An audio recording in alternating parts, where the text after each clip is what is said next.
Welcome back to Resolute Reveal, our podcast here at Resolute RE. And today we're joined by George Anderson, Director of Market Analytics here at Resolute RE. George has over 35 years of experience in Geographical Information Systems, which is GIS, and has provided spatial and market analytics to clients across a wide range of industries, not just in the US, but all over the world. For the past 11 years, he's led the market analytics division at Resolute RE after holding similar roles with NAI Global and Scotiabank. And we'll talk about how data-driven insights shape decisions for retail property owners, investors, and tenants and businesses, both domestically and internationally. So welcome to the show, George. And to kick things off, how would you describe your role at Resolute RE? Thank you for having me. My role is to educate, to guide, to lead, to bring value add, a value proposition up and beyond just real estate. That's what makes us unique. As is the philosophy in Resolute is we lead with market analytics and we close with real estate. That's how we always look at things. And we always drive that home to our clients to say, we always have that cliche of location, location, location. We always talk about that. However, it's market, market, market that has to come first. So what we always preach to our clients is the fact that you have to have the market and the site. You can't have one without the other. And I do this with all of our clients who will say, I got a great site, George. This has got good access, egress, parking. But I'm saying, you're the 18th bakery in this market. You're oversaturated. You shouldn't be here. Or the market doesn't fit a bakery. It fits a pizza joint. So we go and we talk about all of that with clients, and we call it the share of wallet actually in this marketplace for your particular product and service. So we always view analytics to our clients as an insurance policy. It's a safety net for them, so they can take solace in knowing that yes, the market is still going to look like this in 5 years from now. So they really take a lot of stability for them. Well, let's talk more about that in just a sec. I mean, there's just a lot to cover, but let's talk about you a little bit. So you've been leading the analytics division for over a decade now, which is amazing here at Resolute. So how did that come about and what drew you into GIS and market analytics originally? Well, originally, my background was in banking. I worked for a bank in Canada called Scotiabank. And back in the day, the banks were, there's only 5 in Canada. 4 of them wanted to merge with each other, and ours was the odd man out. And I remember GIS at that time was just a new entity looking at mapping and technology. And I remember our vice chairman said to me, we have to diversify and get away from out of Canada. So I embraced it and got put on a plane and basically worked internationally for most of my career. A lot of my career has been spent in the Caribbean, Mexico, South America, over to the UK, all over Europe and Asia. And that's when I was able to really embrace it. And basically, I was in charge of strategic planning, looking at buying institutions that would fit us in terms of number of locations, where they were in the marketplace. And as GIS grew, I kind of gravitated towards to go, oh, this is good intel, good information to know what these markets really looked like. And then I really wanted to go beyond just that. And then I realized, hey, I want to move more towards like a more of a real estate role than just more of a market role, if you will. And I remember David Simmons, when his company was called Retail Solutions, I had reached out to him and I came down to Austin and understood that, this is what I can bring into the wheelhouse of Retail Solutions back in the day. And from there, it just kind of grew exponentially over time. And I can speak to that growth a little bit. When George came on, we were really trying to get a foothold into tenant rep work, but we had not been successful in that endeavor yet. We were a landlord rep firm. That was our brand in the marketplace. And we had some guys on board that could do tenant rep and were doing a good job on the local level, but it was a minority share of our business and we were not picking up, big brand accounts. It was primarily local tenant rep work that was comprising our tenant rep side. And that all changed when George came on and then built a sizable team underneath him. Right now, he has himself and 3 full-time employees that work under him. And they're busy, 24/7, 365. And that's a good thing. today we're very balanced on our leasing side in terms of landlord and tenant rep work. We still do a lot of landlord work, but that's a pretty remarkable growth during that time where we become a prominent tenant rep shop working with hundreds of brand retailers all across the country and internationally, which we'll get into. But I just wanted to sing his praises for a minute. Thank you. Yeah. And so let's like kind of dive into that. I mean, like talk to me as a 5-year-old and GIS, geographical information systems. This is a big word. And this is kind of like I guess the data and the basis of the platform itself. And then if we could start with that, and then maybe we could kind of give a scenario of how this works for what we're trying to do. So can you touch a bit on GIS and, explain that? Because I think for many, it could be pretty confusing.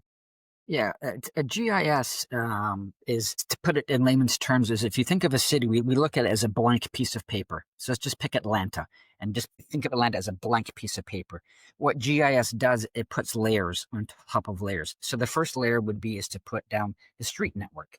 The second layer would be to put down population. The third layer would be put on competition. So it's just a building block exercise that for every layer you put on, it tells a story. So you could have 500 layers sitting on top of each other to tell you a picture of what Atlanta looks like. It can tell, and then you have the ability to zoom down into particular areas. And what would be in those layers, for example? Population, income, age, ethnicity, traffic counts, competition, number of grocery stores. You can basically, any variable that you want, you can basically map and put down on a piece of paper. As long as you have the latitude and longitude, you could put any point of reference onto a map. And this was GIS started way before there was such thing as Google Maps, right? So GIS was starting back in 1987 as when it first started as a system, if you will. But now it's evolved into much more, and we can talk about later how it's continuing to evolve. But that's how it works today in terms of how we look at it, in terms of we digest in terms of the information, what you pull out of it to help a client. There's some 15,000 different types of variables that you can actually map in terms of demographics, but there's only a core set of metrics that's really important in our wheelhouse that we really come down to. So what we do as a group is, and I call it the noise level. We have to keep the noise level down. So we always truncate it into what we have learned as a group, if you will, over time in real estate, that these are basically the 15 key variables that a retailer wants to see or a broker wants to see. So we really, narrow that focus right down to tell the story of a particular area. Why don't we do a little role play, for example, and like I'm a coffee shop, want to roll out, 20 stores in Texas or something, and Martin's my tenant rep with Resolute RE. So like, where do we start? Like, what's happening? The first thing is we always like to know who the client is, what your existing locations look like. So we have a module called Retail Scorecard. And what it does is we look at your existing locations, what makes you successful, what makes you not successful. And we build benchmarks to understand who's your target audience. Well, your target audience is George. George is a white male between the ages of 20 and 30. He makes this much money. So you're able to come up with and say, okay, over all of your 15 locations that you currently have in the United States, this is the metrics, and your ideal customer is George. And if you want to expand into Martin's market in Denver, Colorado, we can say, well, this is where all the hard pockets of George are. They're sitting in Boulder. They're sitting in these parts of Denver. And the market has the capacity to open 8 locations. And here are the 8 areas you can open. And we can sequence it for the client to say, the best location for your coffee shop is sitting in Boulder. That's number 1. Number 2 is sitting in this market in Denver, and number 3. So we're able to sequence it from the best type of market to the low market. And that's really how the analytics process starts is through our Retail Scorecard module. And that's the beginning. So you're doing your work from the outset. So as soon as we hire this client on, they're coming to you. And as the broker, obviously, I'm weighing in with what I know about the different submarkets and whatnot, but you're giving us that data, and then we're able to drill into that market and say, okay, here's the best property in this area that George says we need to be. Yeah, and it becomes very efficient for our team to know that you don't have a broker running all around Denver. It's simply in these small pockets. So you don't run around all over the place because George is not all over Denver. He's only in these particular markets. So it helps our boots on the ground throughout the country to become very efficient when you're looking at understanding where to go into a marketplace. So that's how that operates. So my coffee shops, I can roll them out across the nation, which our plan is to do. But say like we have 30 locations in Texas and we're looking at different states now and picking up franchisees. So how do I start? So Martin has picked me up and I'd love to work with Martin. He's told me about the platform, what you guys could do. So for me as the coffee shop, I have to tell you about who I think my client is and what I'm looking for. Yeah, we have a very easy to read checklist for data that will have we have the individual client fill in to say, how many current locations do you have? Can you send it to us in Excel spreadsheet? How many ones are pending? How many have closed? Who's your competition? Just list them. Do you have customer data? Yes or no? If you do have it, can we please have access to it? We'll sign an NDA for that as well. And business synergies. Who do you like to be around? Because it does affect the brand as well.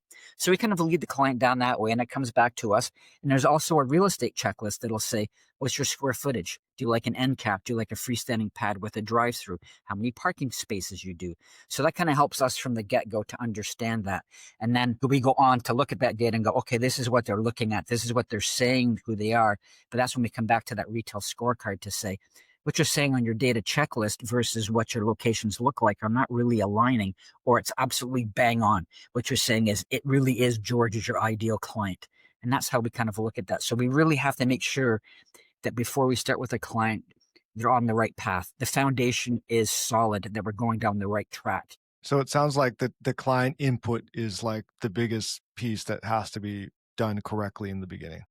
Yes, it is. And it does open their eyes sometimes to understand. It's like, oh, George, I didn't really realize that. I thought my trade area was only a 5-minute drive time. I mean, you're telling me it's 20 minutes. And I'm like, yes, because look at what your customers are. They're coming from a big distance because you're a unique type of coffee shop. You just don't offer the basic coffees. You have specialty coffees. So therefore, it's not a 5-minute drive time like a Starbucks. It's a 20 minutes to come to Ray's coffee shop. And that's how it works.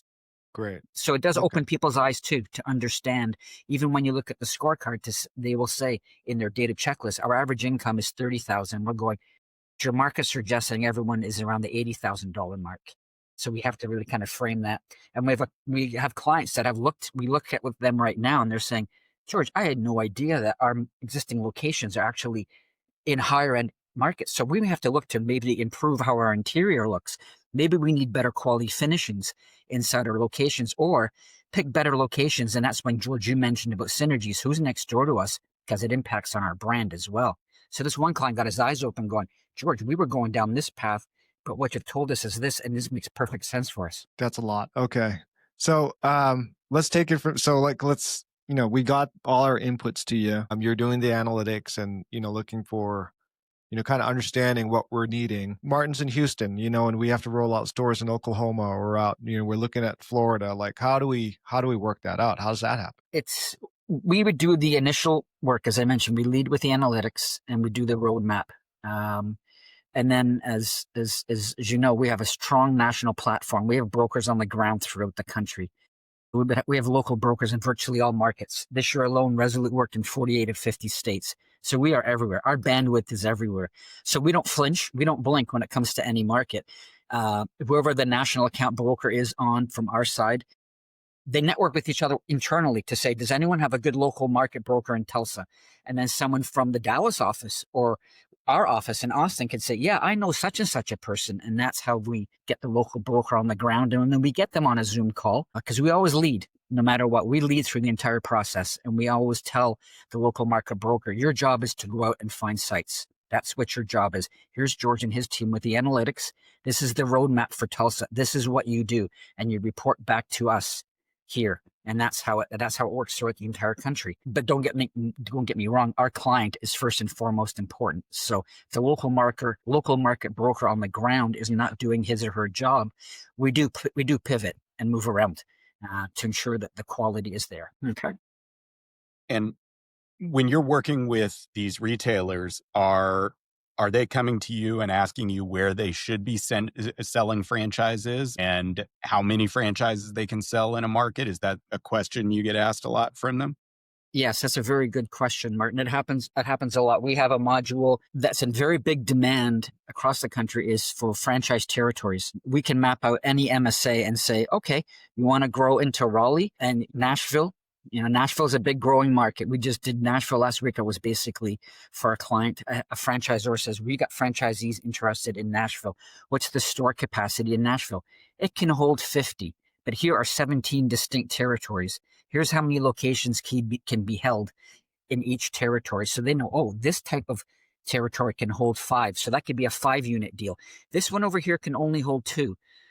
And that's why franchisors like it, because it's a good corporate guidance tool where they sit there and I tell them, don't leave money on the table by thinking, I'm going to sell this area where George and his team says it could be 5. You sell it, and then the franchisee puts one location right in the middle of the territory. And therefore, you've basically,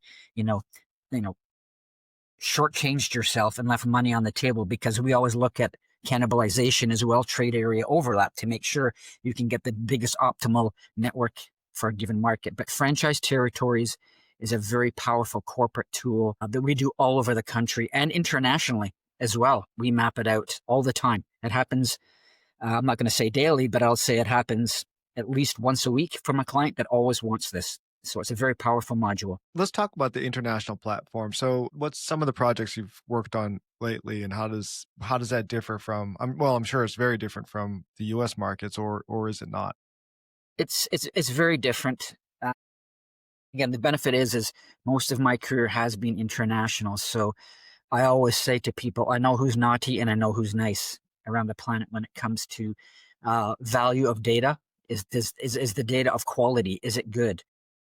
Some countries, obviously like the United States, Canada, Australia, the UK, their data sets are pretty relevant. They're pretty up to date. But some countries, the data could be 10 years old, 15 years old. So you really have to watch the quality of the level of the data. It does vary around the world. So we really pay attention to that. The type of data is very different, and what you capture. Population is population. You can't get around that one. It's always the same. Income is always important. But internationally, there's certain variables that are maybe not available, like segmentation, the type of people in the market. It does exist in those countries I did mention to you, but when you get into other markets, it just simply is not there. When you look at segmentation, we look at in terms of upper class, middle class, lower class. We did a lot of work in Mexico. Their system is not built like that. It's built in South America. It's called the alphabet system. The segment are people by A, B, C plus, D, D minus, E. That's how those countries operate in terms of their segments. So it's captured a little differently. But for Resolute, we have done a lot of work with a particular client in all over Mexico, Panama, Costa Rica, Canada, and we've done stuff in the UK as well. I personally have done a lot of work in Mumbai, the UK, into Sao Paulo, as I mentioned, Mexico. So we do have quite the bandwidth internationally. One of the big key elements that we do capture internationally, we don't really think about domestically, is crime index. Is a very big, important variable for clients that when they expand internationally. It's very, very important for what a market looks like during the daytime versus what it looks like at nighttime can be very, very shocking. So there's certain variables like that we have to incorporate into the data sets. And the clients are very grateful, particularly if it's an American company that's going out internationally. It is a very good, important variable for protection of staff. The other thing to look at too internationally is we have clients that live in other countries, that want to come into the United States. So it's like reverse. It goes the other way. We have a client out of Australia, Melbourne, that sells swimsuits. They were asking us, okay, can you help us grow into LA? So international does go the other way too. So it's not just American companies growing out to the world. The world does come back to here. As we all know, we have clients that do come, to us and say, hey, what's the best way to approach the US in terms of where do we start? Do we start in New York? Or do we start in LA? But they don't know. So this is where we can map them out and give them that roadmap, because you look at the US and we always call it, the real estate is this The strategy is a smile. You start in Seattle, you go all the way down to San Diego, go across the bottom and come up to New York. And it's a smile shape looking in terms of where the real estate is. It's really, you don't go right up the middle to start with. So that's how we kind of operate with helping companies come back into the United States. Okay. So we kind of covered that the inputs are really important, understanding who the customer is. We lined up the customer, and now what? We've got to go try to find them, I'm guessing, in whatever markets that we're working in, or what's the next step after we define our customer and the markets that we want to be in? And we do the analysis. We set up a Zoom call with the client. I come on and walk the client through it. It's a lot of information to digest. It's not drinking out of a garden hose. It's drinking out of a fire hose. But we're just trying to interpret the information to them the best they can digest some of it to say, this is the key metrics that we pick. This is what it looks like in Tulsa. And then we go through the analysis, and then we come back to a summary at the end that will say, this is the 10 areas of Tulsa. Pick the top 5. We rank order and say, does the top 5 meet with your local needs here? Yes. Okay, and then Martin or the broker, or the local market broker, we would bring in later. But for us, it's Resolute. We would sit there and go, okay, we're going to get the local market broker involved, and they're going to try and find sites for you. And then the local market broker will give them tours to go around Tulsa to look at. This is where the 5 different types of locations are. And then those 5 sites that the local market broker identifies comes back to me and my team. We analyze those 5 sites because, as I remembered from the outset, it's not just about the location, it's about the market. You have to have both together. So that's why it's the check and balance effect that we have internally to say, oh, of these 5, these 3 are good. These 2 don't have really good markets, but they're good sites, but we have to stay away from it. So that's kind of that's kind of the insurance policy, the policeman, if you will, on us to say, how we look at things from that perspective. So we got really good data from you, and then also boots on the ground knowledge from our partner in that market. Yeah. For Martin, like how are we partnering up with someone there? It's as I mentioned, it's our national platform brokers. What will have calls every week. They exchange information with each other via email as well. I see it all the time. Mm-hmm. I saw one this morning. It was like, does anyone have a good local market broker in Charleston, South Carolina? And then 2 minutes later, someone goes, yeah, go talk to Joe Smith. This is his email address. He's at this company here. You can reach out to him. And then we'll get the local market broker involved that way. And a lot of times the local market broker then gets on the Zoom call going forward with the client and analytics. And that's how we go through it with them. We just add them to the team. But initially, the team is Resolute and the client to make sure we're all on board between the 2 of us. Then we involve the local market broker. But our national team brokers always run the process. They always run it. And so now that we've been doing this for over a decade and working deals all across the country, we have a elite broker in almost every market, or at least, and oftentimes multiple brokers, right? We have a great broker. A lot of times the question that'll come back is, well, what kind of deal are you working on, right? Because you might have a broker in a market that's extremely knowledgeable and one of the best brokers, and you've worked with them on a, big box deal in the past. But, if somebody's running with an insurance company in that market, he may not be the best broker, right? So, okay, you're working with an insurance company. Well, go to this guy. This guy's a hustler. He's, he's well suited for that type of deals. Now that we've been doing it for a decade, we just have a wealth of information across the country and a Rolodex of who to work with, who not to work with. And, it's like we have a massive national team, even though, our brokerage is only in Texas and New Mexico. The thing to cover is the fact that we're Resolute RE. We're not Retail Solutions. And we're Resolute because we cover more than retail. We as a group analytically, we do a lot of hospitality. We do a lot of medical. We do industrial. We do flex space. We do highest and best uses when there's land. So we have the bandwidth. When you look at retail as a vertical, you can go down and say we can cover gyms, coffee shops, et cetera, et cetera. But the bigger picture here is we cover hospitality and tourism, medical. We do a lot of medical because the population is getting older. So we have brokers that look at opening medical facilities. We have highest and best use looking at land where we're doing several right now where it's like, George, I have 15 acres or 20 acres or 1,000 acres. What's the highest and best use for this? And we just finished one going, it's not retail. It's medical and office. And that's the sort of, it's like, why? It's because look what's sitting in this marketplace. Yeah. So I think it's important to understand the bandwidth of Resolute in terms of the verticals that we cover. Retail is very big. Don't get me wrong. That is very important. But the GIS and our brokers, we have specialized brokers in our offices that do cover other pieces like industrial, flex space, medical, as I mentioned. These Casinos. are all casinos. Yes, they're all very big. And that's why we're able to embrace this all throughout the country. Like I said, we cover all these verticals. So it sounds like we're able to solve a lot of problems for different types of people or players in the game, from retail tenants to developers to certain businesses that have specific uses around the country. So that's great. What are some of the similarities and differences? I mean, working with a tenant and working with a developer is a completely different role. So, is it still the same process, looking for the inputs from them and then basing it off of that, I'm guessing?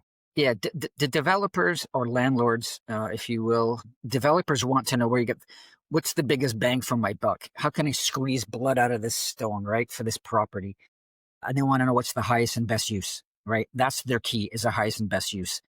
Landlords will come back and we call them, you can do greenfield studies, which developers like to do, which is what do I do for the land? Or gray studies, where you have a half vacant mall. What do I do with this because the JC Penney's gone? What do I put in here? Or do we knock it down? So we get a lot of requests like that. And sometimes we had done one in the Dallas market, and it was one of those big old fashioned malls where all the anchors were gone. And basically the mall was being brought down and they were repurposing it for medical. That's how that thing would regentrify the entire marketplace. And that's what their focus is on. And that's, particularly developers are really, it's like, what's the best use for this property? Of course. Yeah. And that's how, I had that conversation yesterday with the broker in our office. She's got all of this land up in Liberty Hills in Austin, which is a northwest suburb of Austin that's growing really, really quickly. And this landlord said to a broker, okay, they have like 1,000 acres or whatever it happens to be. What's the best use for this land? Is it residential housing? That's not what I do. I will do all the other stuff. So that's where the analytics comes into play to say, this is really in the need for high scale retail, because the rooftops are there, but the retail didn't catch up yet. That's kind of how we work that through. So George, you're on the front lines of emerging trends in terms of where retailers are expanding and where they're, interested in going. Obviously, for the last decade or so, Southeastern United States has been prominent on every retailer's radar. Are you noticing any other trends or any particular markets that are recently, like I'm talking, the last 12 months or so, you've just seen more and more interest in expansion into any particular markets? Yes, and we say this when we do Zoom calls all the time, and so everyone knows, the new census came out in January, which is, comes out every 10 years, and it's wrong. What they didn't bank on is right now the U.S. is going through the single biggest demographic shift in American history right now. And that's baby boomers are all hitting that age, and they're all hitting that age right now. So it's driving up the average age in the country has now become much older. And what we're seeing in terms of the market is there's tremendous inshifting of population in the United States.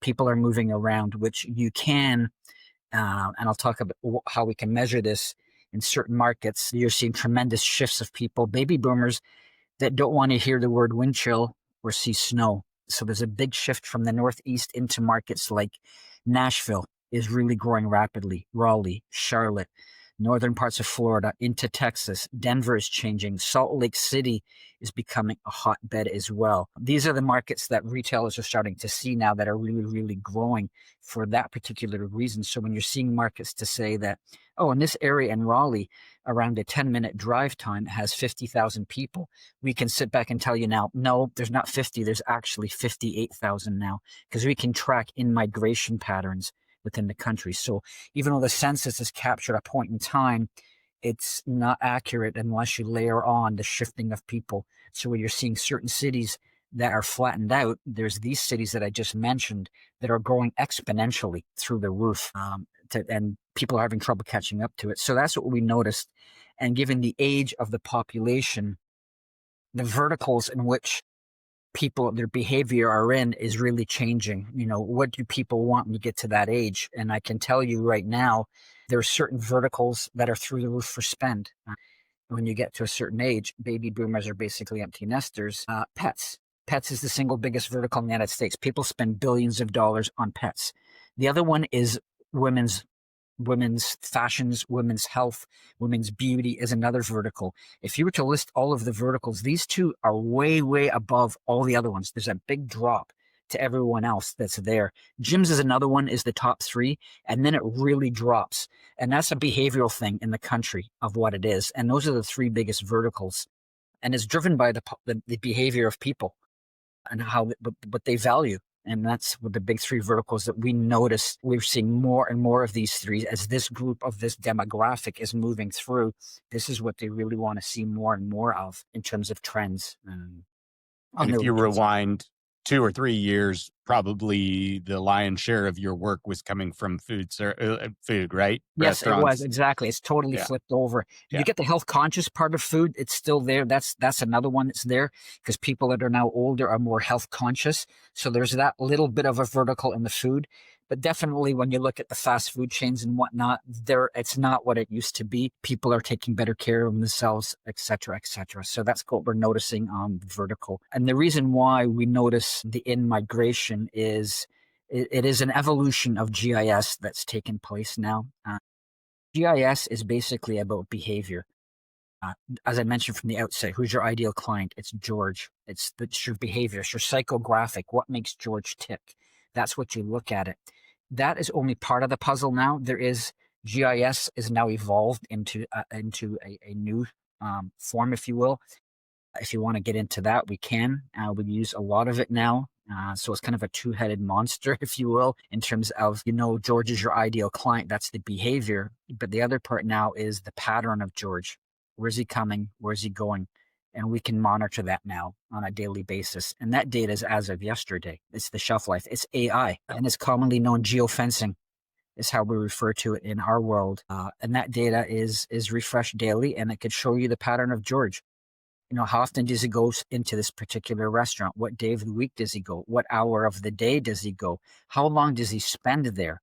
And we get that from a lot of our clients that look at it for intel to say, George, I want to open my gym in this location, but can you show me what these three competitors look like? I want to see where they're drawing from. And you go, oh my, look at the draw of that. Or it could be, I like to go into this grocery store anchored plaza to put in my coffee shop. But can you tell me the draw of the mall? And that's where synergies becomes very important. Who's in the mall? And you could go, there's a Dick's Sporting Goods in this mall. Okay, therefore the draw is not 10 minutes. It's people come from 45 because of the unique composition of the mall, the mixture of the tenant base. And that's what AI gives you that ability to do, is understand what's the draw of particular areas without even being there, just simply to say, because we look at drive times. We don't usually use radius. People don't say, I'll meet you at your location in 4.2 miles. No one talks like that. We'll say, I'll meet you there in 10 or 15 minutes. So we always use drive times for our clients. The odd one will still stick to the old regiment of 1, 3, and 5 miles, but it's not that accurate. But the advent of drive time is pinging to the address, and then you cast a net out 10 minutes in every direction, and then it pulls out all the data. That's your GIS. It grabs all that layering of the data within 10 minutes around that net and sucks it all out, and then I'll give you that snapshot of what's in that particular market. And that's when it comes full circle. Does it meet your target audience? Is it based on the metrics that you shared with us? And if it's no, it's no. And clients are thankful when I say no, because they're like, I could have made a big mistake in doing that. And we're like, yeah. And clients come back more and more and go, thank you for saving me on this one. That was really important. And I said, yeah, we're in it for the long haul. That's how we work. And Resolute is we want to ensure that, our clients do very well going forward. And that's what we always look at. And people say, would you ever go back and look at retention of your clients? Do they still stay in the same locations? And I've talked to a couple of our bigger clients, and they're like, yeah, George, no one moves. They just stay where they are. And we have a big hamburger chain up in the Northeast that we work with all throughout the United States. And I talked to them a couple of days ago. I said, how is it going? He goes, we're doing great. He goes, we haven't closed the store ever since we started working with you guys. He goes, this stuff is amazing. He goes, you've saved us our bacon in some of these markets over and over. And he goes, and that's proof to the pudding of how we work as a company, by leading with the analytics, that safety net, where a client like that has said to us that this is really helped us grow, and exponentially growing by scale now, where we have franchisees that have opened a location or two to say, this really, really works. We bought the magic sauce from the company. They brought in Resolute to tell us what the market looks like. Our location's been open 18 months. It's doing awesome. Can you now find me a second location? And as you know, once you start getting into a second and third, the snowball gets bigger and bigger, right? And it becomes easier in terms of capital, right? In terms of if you're going. And then they trust the whole process of us because they've already worked it through the first time. So we have customers that have been around for years that keep coming back to say, I know the process of what this is. You don't have to really tell me again, but I understand how it works with you guys. So it becomes much easier with long-standing clients. And that's what I'm saying. We're in it for the long haul with clients. And some of our clients we've had ever since I've started in Resolute, over 11 years. They've been around forever. We refine our processes, don't get me wrong, and we look at different things to value add and whatnot, because 11 years ago, there was no such thing as AI in real estate. It wasn't around, but it is now. But it's an added tool. It's an added quiver that we bring out and bring the arrow and show a client to say, oh, this is not really a real estate tool, but it's a good ops tool. It's a good marketing tool for the client to understand this is what the market looks like in terms of competitive intel, to go, I had no idea this competitor was like this. I had no idea they were drawing from this area. And I'm going, what's in the shopping mall there? And it's like, oh, I live around the corner from that. Now I know why you're telling me this. And that's why we always put on our checklist synergies. It's just as important as competition. Who's around you? So that's what we do. One of my favorite stories about geofencing and cell data, when that was just becoming a real thing. And we had been working with a restaurant expanding in Houston. A couple of brokers in my office were working with this group, and we were all meeting with the client and telling him we'd found a site for him that was perfect. It was absolutely where they needed to be. We knew it. It was a perfect opportunity for them, tailor-made. But it happened to be 2.5 miles away from another one of their restaurants. And they were just married to this idea that that they had to be 5 miles away from each other. And it was so hard and fast in their mind. And we're like, and we knew as brokers, right? We're like, these are two totally different submarkets. There's all sorts of psychological boundaries between these. We knew that people were not driving from one neighborhood to the other to go to a fast casual restaurant. We drove it with the client. We showed them all sorts of the old school data to prove the market, but they just weren't bought into that. And then when we pulled up the cell phone data and it showed them the customer journeys of who is going to this shopping center and who is going to this shopping center. And it was like, it just became crystal clear. It was like, oh, wait. Yeah, no one's traveling from here to there, like, because they were worried about cannibalization. And so as it turned out, they ended up doing that deal. Actually, both of those sites are their two top restaurants in the city to this day. And, and there was almost no cannibalization at the end of the day. It was almost negligible in terms of cannibalization. So, but that was, I can say almost definitively that client would not have done that deal, even with, the brains of George and the brokers telling him and everything. If we had not brought in the cell phone data to show that, they would have ended up passing on that site.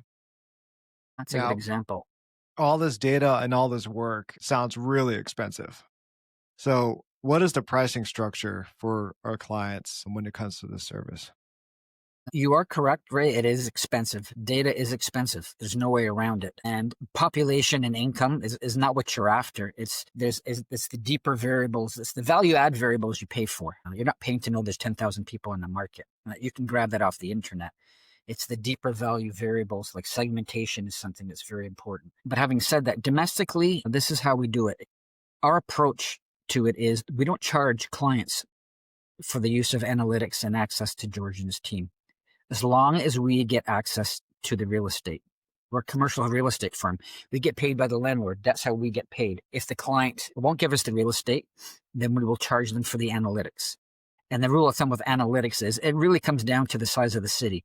Someone says, I want to do analytics in New York. You would say, okay, that's $10,000. I want to do analytics in Bozeman. That's $2,500. So it's all a function. It's all correlated to population size is really what it comes down to, complexity of the city. So that's how it really works. So it works very well for us, but that's the double approach to it. Nationally, we always charge for analytics no matter what. And because it's more heavier lifting. And then when it comes to real estate, it depends on the country. Yeah, there's certain countries that's very close to ours. Mm-hmm. Canada is one. Mexico's not far off. The UK, Australia. But you get into certain South American countries, into Asia, it's a different beast altogether. But we definitely, that's kind of how we operate in those revenue streams. Well, before we go, what are you looking into, the future with GIS and analytics? We touched on AI a little bit, and the importance of it moving forward, especially for business owners and looking at locations in the future. And we're starting to see it right now, is the client wants to touch and feel the data. They want to have interactiveness themselves. They want access into the systems. So we actually provide some clients with a market analytics light, which is a preloaded on our part set of data where they can go in, type in an address, type in their trade area size, and up will come a template that will show them the data that they want. Clients want the ability to do that right now, and they love it because they sit there, George, it could be Sunday night. I'm just sitting at home and I have this address at 123 Mockingbird Lane in Raleigh, North Carolina. I just want to type in the address, put in a 10-minute drive time. Info comes up and goes, this guy sent me this site, or I drove past it. I thought it was good. It's really not that good. So that's where it's moving more and more to it, because a lot of companies, they're going back to what they normally do. I always remember back in the day, McDonald's were a big real estate company, and then they finally realized our revenue stream is we make hamburgers, we flip burgers, we don't sell real estate, and that's how they're changing. And a lot of companies are going back to their core values, and a lot of companies are moving away from not having like an analytics department in their company. But then they look at the price of the data, and then it's like, whoa, I can't afford that. So they come to companies like ours that have an in-house team still, but want the ability to touch it. And that's what we're seeing more and more of it now, where people want it. We call that an interactive web application. It's very limited what they can do, but it just gives them a basic lead into a market.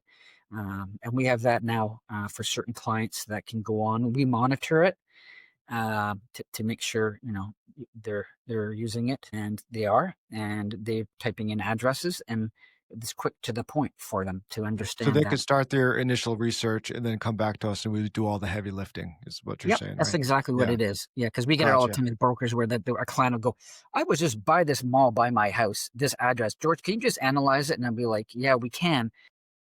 But now we can give it to you on this web application. You just type in the address yourself and know right away that it worked or it didn't work by your house. Mm-hmm. So it becomes very efficient on both sides of the fence. Yeah.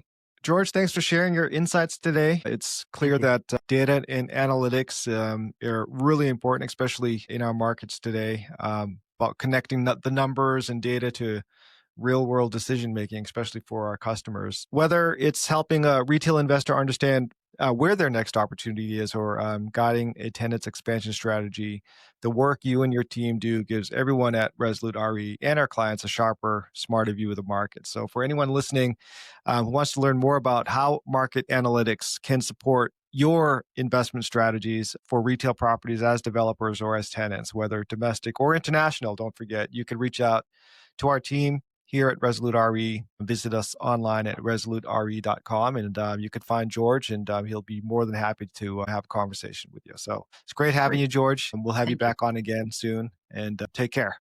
Thank you. Thanks, everybody. Thank you for having me.